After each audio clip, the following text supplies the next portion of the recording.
ఈరోజు మనం scrub typhus టిగ్గరోసిస్ గురించి తెలుసుకుందాం. This is doctor Neelima, Utukuri hospital, Guntur.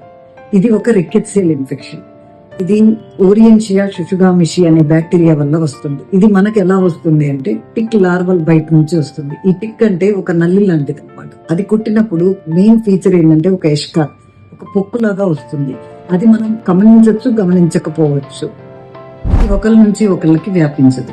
దీని లక్షణాలు ఒకవేళ ట్రీట్ చేసుకోకపోతే మనకు వచ్చే నష్టం ఏంటి అంటే మేజర్ ఆర్గన్ డ్యామేజ్ జరిగింది.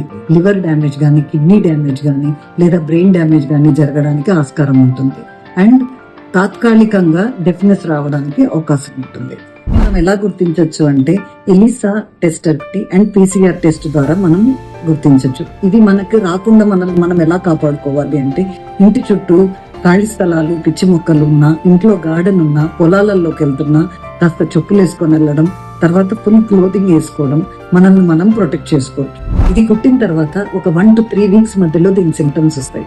సింటమ్స్ ఏంటి అంటే బాగా ఎక్కువగా జ్వరం రావడం, చలి, తలనొప్పి, దగ్గులాగా ఉండడం, వామిటింగ్, లూజ్ మోషన్స్ అండ్ కళ్ళు తిరగడం, ఇలాంటి లక్షణాలు ఉండొచ్చు. ఈ లక్షణాలు కానీ మీకు కనిపిస్తే మీ సొంతంగా ట్రీట్మెంట్ తీసుకోకుండా డాక్టర్ అడ్వైస్ తీసుకోవడం మంచిది.